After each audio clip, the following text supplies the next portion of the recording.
The reason why we started this magazine was that a friend of mine, one Mr. Vinod Agarwal, he was in the IAS, he's now retired.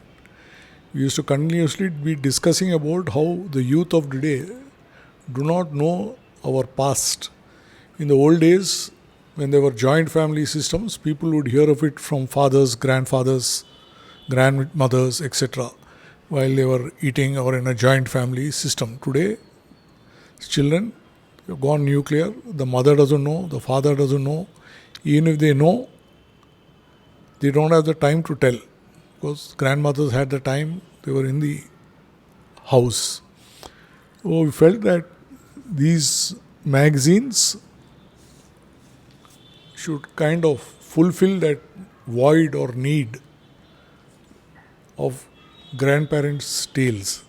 So all stories are of Shruti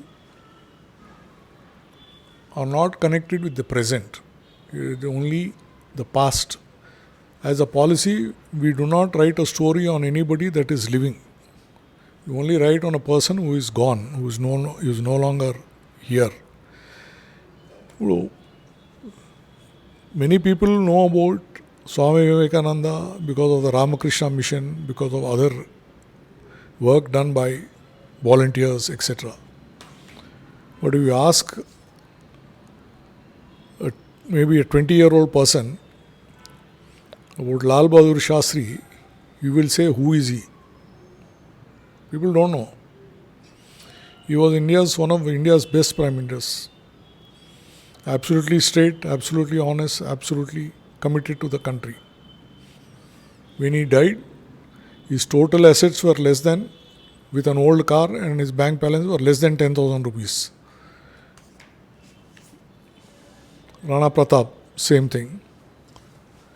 Krishnadevarayalu is a little bit famous in our generation because of they were taught about him. But in today's classes, nobody hears about him. The Vijayanagara Empire, which was started by Bukkaraya and Harihar Raya, they were cousins of the Kakatiya king Pratap Rudra. They were taken to Delhi, converted, they came back. Under the influence of one sage, they started the Vijayanagara Empire after serving in the Hosyala army as generals. They protected our culture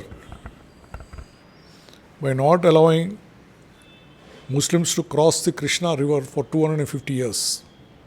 I feel that if it hadn't been for the Kakatiyas, the Vijayanagara Empire, followed by Shivaji, followed by the Sikhs and the Jats, and also the bravery of Rajputs, this India would not have survived as we see it today. So I feel that people should learn about them, hear about them. We've done a story on him, Tilak. Whoever we feel is an iconic person, we have made a story of him.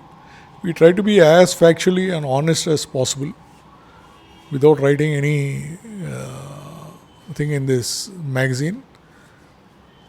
We hope that even if 100 people are influenced by it, it will be a great thing. And we also write about ancient medicines, ancient culture, about our festivals, etc. Not many people know about it. It is a struggle that we are able to run it. It's the printing cost of the magazine is borne by Kapil Group of companies, Vaman Ragaru. The administrative costs for a long time were borne by the Puzalona Group, missionary fabricators. The work was done by him, Chandrasekhar. And I feel that even if you can change about 10 people or 100 people is a big bonus, but if you change even 10 people, it will be great.